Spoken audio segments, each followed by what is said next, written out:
Hello and welcome to Legally Speaking with me, Tarun Nangia. The new CBDT chairman, Mr. Nitin Gupta, has taken over and made some very important announcements. One of the first things that he said after taking over is that the taxpayer is our key stakeholder. They are the centerpiece. And with that in mind, we have issued some SOPs for compliance by officers in the faceless regime. So for the faceless scheme that the income tax department started, they have issued some SOPs. He also said that there could be some glitches, but we will eventually overcome and be able to provide better service. So that is why we got two eminent chartered accountants to come and give inputs so that in his new tenure, what are the suggestions from the chartered accountant community and what are the inputs from the business community as a whole, which are very important feedback mechanism. And also to congratulate, of course, Mr. Gupta. He starts his tenure. So we'll do one show and he ends his tenure and see what all has been done. And, on the achievements, we can do that. So this is a starting journey in that area. We always been doing it for the courts, for the Supreme Courts. We do that. But now even for CBDT, we have started. So this is a start of an interesting journey. And I have two very interesting people joining me here. I have with me S. Ravi, who's founder of Ravi Rajan and Company. Good to see you again after a long time and looking forward to some interesting interventions. I have welcomed also Rakesh Nangia, who's chairman of Nangia Anderson, and he's kind enough to give us time. He's traveling abroad, but on a call when I requested, he was kindly consented to join us. Good to see you, Mr. Nangia. And at the outset, thank you. When I called you, Mr. Ravi, requesting for this interview, you were very excited. You said that such a dialogue where we could give inputs and, we could share some of the suggestions is very welcome. And can you open the show with first about Mr. Nitin Gupta, who is the CBDT chairman now, and also what all can be done so that Make in India, Invest in India, and the business community is infused with positivity? Because I understand from my experience that when tax structures are simple, when compliance is simpler, and when cases takes less time to dispose of, the confidence of the businessman to invest in that country increases. This is what the Prime Minister wants. So your opening comment on that. So, first of all, thank you, Tarun, for inviting me to the show. And I would like to first wish Mr. Nitin Gupta all the best for his work. We are expecting a lot from him. He has come from the department. He knows the ins and outs. He was part of the investigation. So he knows everything about the department. And also, he has made a good start in terms of issuing SOPs. And this is very crucial because SOPs are going to be the guidelines for the officers to act. And there are some key areas. For example, the appeals, the time taken for appeals. So as you rightly stated, and Mr. Gupta also stated that SSEs are the stakeholders and its taxpayers are the stakeholders. So it is very important to have a very good communication with the SSEs. See, when a person goes for an appeal, he does not know the status at any point of time till he hears a final whatever comes. So, pipeline status for them, whether the assessing officer is or whoever is assessing has assessed it or there is still 3 months away or 2 months away. I think that status is very, very important because it brings the confidence to the SSE. He's not waiting for a mail every day whether the assessment appeal has been accepted or not. So that is a very key thing. The two-way communication between the department and the SSE is very important. The second is the disposal. So if there are 5-6 issues between the SSE and the tax department, if there are 3-4 simple ones, one should close this and send them a letter that there is a difference of opinion with the 4th or the 5th issue. So that makes it very easy for the SSE also because he gets the confidence that the department is in harmony with them. They are reaching out to them. So that is a very, very important thing as far as I'm concerned. And this process should be shortened. A better communication between the taxpayer and the department is a must. And I think and government has done very well by introducing Faceless. But Faceless does not mean just going away from everywhere. So I think that communication is a very, very important aspect. The third thing is also from the department viewpoint. We must distinguish between a person who's doing tax evasion and a person who has made a technical mistake or a technical interpretation. And that is the key. And that SOP will be very, very important, in my view, as we take it forward. These are my opening remarks. There are other things to come, but also the fourth thing before I hand it over to Mr. Nangia is that we should have, suppose there's a technical difference. There is a facility for Zoom, etc. But why not a video presentation, even if it is sent through video or a presentation? Need not be a two-way dialogue, but at least explaining the whole thing. That is a very important thing.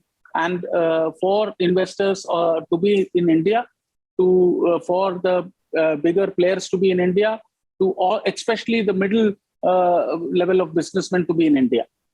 So that is my... Thanks for that encouraging opening comment. And one thing I like about you, you come up with ideas.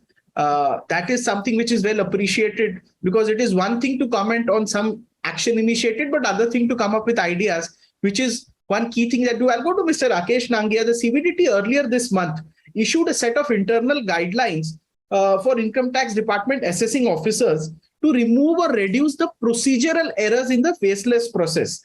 And the department has completed over close to 3 lakh faceless assessments in this period in 1920. I want to understand from you two things. A, the tax department gets no credit for doing its work well. I'll tell you why. Secretaries in various ministries introduce schemes for getting investments in India. The Commerce Ministry also does its work. A lot of departments are credited, but the tax department is never spoken in terms of being an investment driver into India. That is, the tax is efficient, money will flow in. How do you devise a mechanism where it is quantified and incentivized, where if a particular year the tax system, even faceless, is simplified and businessmen are happy, of course money will flow in because you have that experience. Can you share that with us? A, on the policy front, where tax is never appreciated for its contribution, that it is seen as something you do. It's a job which is work intensive, but nothing to do with interface with investments. Could you share that angle with us also? So, Tarun, thank you so much. Just to give you first the background, actually, a little bit of background is essential. See, what is the status today as tax revenue is concerned? See, current year figure, few days figure back, 35% growth in the tax revenue that has taken place till last month. This is huge figure, 35% growth. See the number of SSCs which have grown up. Today, India has 8.22 crores tax SSCs. Now, we used to talk about 1%, 2% few years back. Now, today, 8.22 is something very laudable, actually. Let's put like this thing. Third, very interesting part which you mentioned about it, let me tell you, the changes that have come in the department, and when you bring the changes, there's a good side, there's a bad side, and everybody can never be happy about it. And I give you very interesting matter about faceless part. You will be surprised, India is the only country in the world which has a faceless scheme where FSC does not know who the tax officer is. In the world, you have a assessment, e-assessment. They're done electronic medium, but you know who is your tax officer. So India is the only country, is one of the most daring steps ever taken in the, I can say, the world, where you are shooting in the dark at times, you do not know who is your tax assessor there. There were humongous challenges that came in the beginning part, and government came up with SOPs, government improved it gradually and made it friendly where there was a challenge. And today, even today, after all these challenges, the few challenges still remain. And through this medium of you, I like the tax office. Yes, if they address that, it would be one of the most wonderful things as having a faceless scheme is concerned. And I can tell you a very interesting part. Majority of the people today are happy with faceless. They don't need to go to the tax office. They can work 24/7. They can file the papers. There's no standing queues are there. No, it's a majority of the cases. But a couple of things important which I can say in the program right now. Let's say there's a particular industry, you may be assessed in Chandigarh, you may be addressed in Chennai, you may be addressed there. The government must to have a specialized assessing officer dealing with certain industry. So you become an excellence, you create a center of excellence in that industry in the tax assessment. And then there's a consistent position being taken all over the country, right? Rather than every state, you have a different city, you have a different position be taken away. So once you create a center of excellence, you'll find a consistent order. You'll find a speaking order. You'll find a reasoned order. So this will change the paradigm shift is concerned. One of the important part is there where you are able to have a specialist people are concerned. Now, anybody, second part of you, anybody who takes away money, tax is never friendly. Nobody wants to pay the taxes, whether direct tax or indirect taxes. And if the government takes away any tax component, no one is happy about it. So, but what you can do, you must realize, and the realization is dawned everywhere now, tax is the biggest contributor of revenue to the government, whether it's a direct tax or indirect taxes. It's a worldwide issue. It's not taxes are in India. It's everywhere in the world you have a taxes. But how you administer the taxes, how friendly your policies are there, how friendly you are proactive in disposing of the matter, how friendly you listen to the challenges being faced by the SSE in the tax topic. This is something which can make your index higher and on ease of doing business in terms of taxes concerned. So, but I can tell you one thing, there's a shift, there's a paradigm shift. Every person in the world knows they have to pay the taxes. And every person has a right under the law to minimize it within the four boundaries of law is concerned. So you feel there are people who still hesitate not to pay taxes, but it is dawned now. People are okay, happy because they don't want nuisance, they don't want a burden. Global companies coming in the world, majority coming from the West country, they know they have to pay the taxes and they do pay the taxes. So it's a mixed bag. But I think, in my personal opinion, people don't want, they want to pay taxes. Thank you for the headaches. So long as legitimate, fair, easy to governance and without that. Thank you for that opening comment. I will go across to S. Ravi, and I see a very interesting book on the bookshelf behind you. It is called The Wealth of Nations by Adam Smith. And, the wealth of nations comes primarily through business enterprise and the taxations that the government can then collect. That's why the treasury is filled. So I want to ask you something that Mr. Gupta said that he is facing some challenges. The CBDT chairman said that there are some pressing human resource issues. Timely promotions are an issue, getting the right work avenues are an issue. And these are the internal issues of the department, and they are trying their best. But we also know for a fact that the CBDT chairman tenures are not long. So the ability to push through reform, one person comes, he works with his full intent, and by the time he retires, the next person has another ideas about the same thing. How could continuity of reforms be ensured? Do you think that there should be a committee of the next 2-3 CBDT chairmen who are likely to be appointed? Generally, it's not known. But if there is a succession line, do you think human resource issues can be sorted better? So from a policy perspective, we are very consistent. For example, Faceless.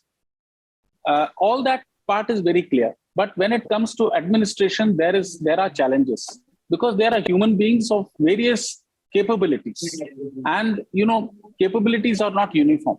Yes. And the intent also is not uniform, and also the deliverability is not uniform. So as Mr. Nangia said, experts of each area. Because where is the gap? The gap is because the SSE and the tax department, there is a difference of opinion. And that difference of opinion can be bridged through excellence only. And it is important for the new CBTD chairman to identify the best performing people, the people who understand. And there are many people who just do their job mechanically. And I think the whole HR of the CBTD needs to be sort of changed. Coming to the continuous change, what happens is because the department itself makes the CBTD chairman, so there is a bit of continuity. It is not that it is totally the policies are opposite of the other, because the same person would have served as a member, as a commissioner, and so they come from the department. They see the chairman, but importantly for the chairman, he must make and identify a group of 30-40 strong, good officers who are likely to come to the next level. Instead of a committee which is external, which has no great control, internal administration where you identify 30-40 talented people who are there, who get fast-track promotion, who can take CBTD to the next level. That is what is very important. And identifying the talent, those who have done the job, those who are technically equipped, those who are ready to take decisions. That is what is the key.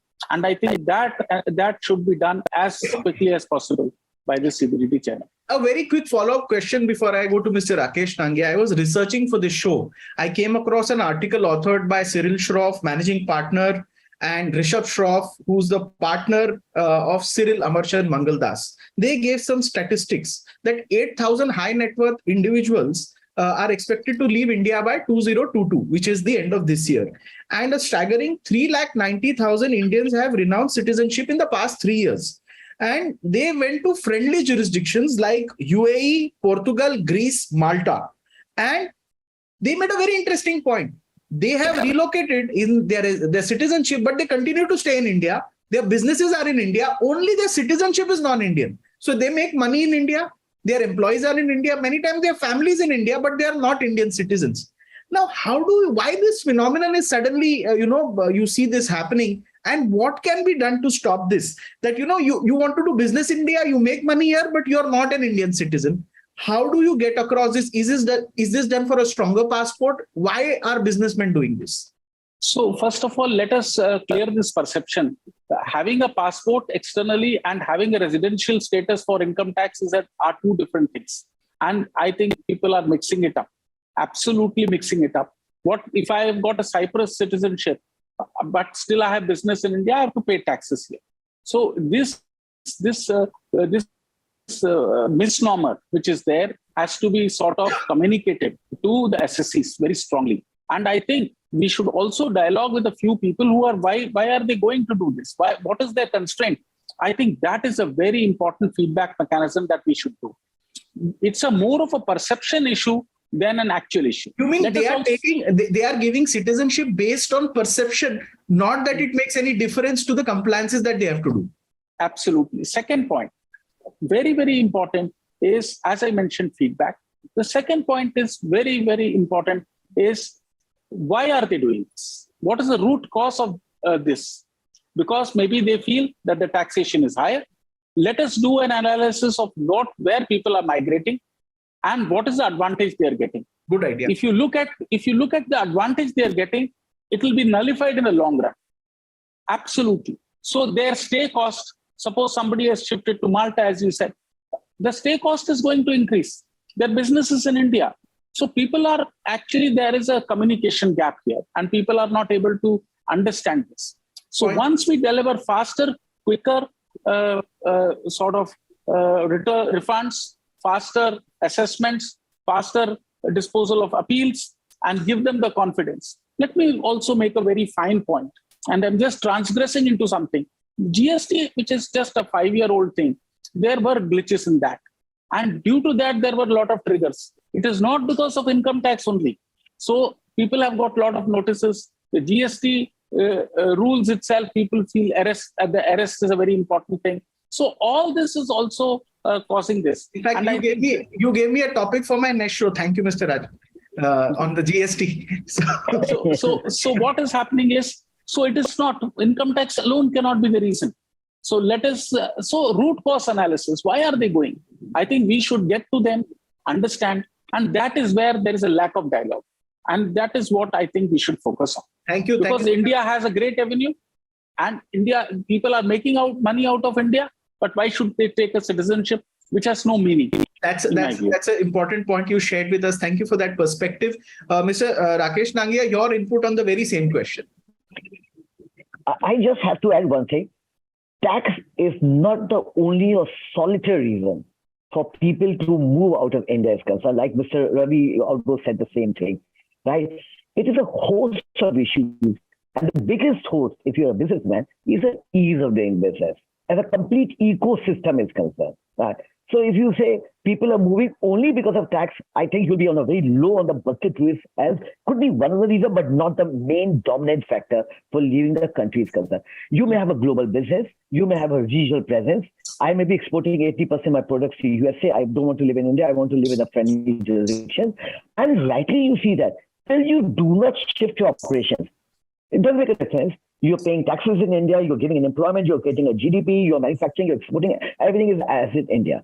So yes, it's important to know why people are leaving, so that you can take a corrective and diagnosis. Once you have a diagnostic, then you can take a corrective action. And only thing which is really a little troubling is a little higher status people moving, who are doing a lot of big businesses, people are moving. So why should they leave it? And this little bit of corrective action, I think maybe government should look into this and should come out with some reason why it is happening. So I agree with this thing. People are moving. We are fully aware of that. And we are clear about it. But yes, it needs to be known. It needs to be known. But if they're not doing for tax purpose, I can tell you that they are not doing solely for tax purpose. No, not just only for it. May be just one of the components in the whole scheme of things. Yes. Okay. So I think we come to a close of our show now. We'll move to the round of final comments. I'll go to Mr. S. Ravi for his final comment. And Mr. Nitin Gupta has taken over. The tenure is not very long, so it's not that you can do too much. But what do you think you would wish him in his tenure? Wish him first that he builds the confidence of the taxpayers. Very important. The trust deficit that exists, with whatever little trust deficit between the taxpayer and the department, should be bridged. And there are many measures which includes communication. And I think that is the key. Second, I wish that he brings in more efficiency into his own system by identifying 50, 60 people who are successors, and there should be a very strong succession plan. That is the key. Then the third thing is the interdepartmental, for example, GST and other departments, revenue departments. There should be a good alignment where we come across. And so what happens is there's a problem of GST, there's a problem of income tax. There could be a common problem somewhere. So I think it's very important to eradicate that and solve it. And I think that is very, very important. The same thing which is right in income tax could be wrong in GST. So I think that gap needs to be bridged. That is my thing. The last but not the least, I have a suggestion. And during COVID times, a lot of people had to change residential status who were non-resident became resident because of lockdown, flight. Also, there's a little bit of ambiguity that though the department has clarified, but there are multiple cases there. And that shakes the confidence of people, because that was a genuine reason. Somebody was in the hospital for 2 months. Not anybody could do much about it.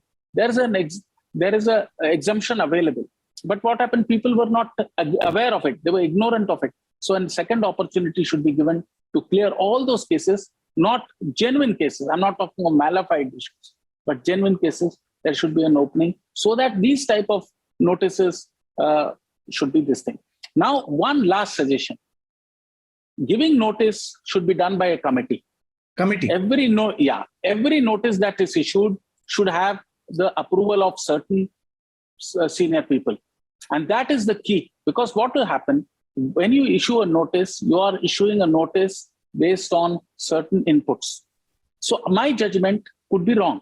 So if 2-3 people look at the same thing, then it becomes a very important aspect. I think this is a very transformational suggestion that I'm making. But I think 2 people or 3 people getting together and taking care of a notice is very important. I should not singularly have a power of just issuing a notice. That's a fair point. Let's see what happens on that. Is it taken note of, or is it? But thanks for sharing that perspective. Mr. Rakesh Nangia, your closing comment for the day. So one important thing is the root cause. The tenure, I think, is very important. You see, there are a lot of departments that the government has given a fixed tenure for the head of the department. So to make it a little consistent and be sure be there for 1 year, 2 years, what the government decide is the right thing, the chairman or the head of the department must be given a minimum of fixed tenure so that he can follow a consistent policy. He can take his agenda to the public and to the taxpayer and meet those expectations of the taxpayer. So this is one of the things which we need to really look into that. Second, one important thing I want to tell you, there should be a committee of experts government should make, some independent experts to come out with circular, tell the government position, tell this is my admitted position of the government with more clarity, so that I, as a taxpayer, I know where is my risk, my liability, my exposure, and my obligations. So here, an experts committee to admit and give the government view, basically, it will really help in reducing unwanted litigation is concerned. One important thing I want as an improving the ecosystem is concerned for our chairman is there. Like if you file an appeal before Commissioner of Income Tax, Tarun, it may come in 2 years, 3 years, 4 years. I think there should be some sort of a time limit where the government may decide to appeal before the commissioner, like in DRP, their tenure is 9 months. It should be disposed of in 12 months, 18 months, depending on the resources available, but it should not be open-ended. This will help in disposing of the pendency and pendency of the appeal is concerned. So my last is this, let me tell you one thing, with a message to everybody, tax has gone for complete change. There's a paradigm shift now today. Government have umpteen method in collection of every information about every taxpayer. You are logged in the ledger accounts of the government of India in the taxpayer today. Internally, externally. Exchange of information is there with more than 75 to 100 countries today. Every bank account, every investment is getting parked up. Every foreign currency you withdraw every cash withdrawal you do goes to your ledger account. Every trading of shares, every buying, every selling, every debenture, everything is logged on with the government account today. So please be a compliant citizen today. You have no way government has information about you. This is what I want to tell you. You need to be a compliant person today. That's what I want to say, a message to my taxpayer. Thanks for sharing these perspectives, both of you, Mr. Ravi, S. Ravi and Mr. Rakesh Nangia. It's very important to take up these issues every time when a new CBDT chairman takes over, because all of these people with positive intent in mind, when somebody takes up the pole position, he sits at the top of the totem pole of the tax apparatus of a country which has 146 crore people. I mean, what could be more prestigious? Yes. You are sitting at the top of this position. You get this opportunity. A lot of people join the IRS. You have to be, in a sense, blessed by God to be sitting where he is. And then you get the opportunity to change lives and change the system. I think Mr. Nitin Gupta has got that opportunity. And he started with making some announcements. We will track them, we will follow, and we'll do some shows as we go. But I would like to thank both my panelists for sparing time and joining us, and viewers for tuning into the show. Thank you so very much.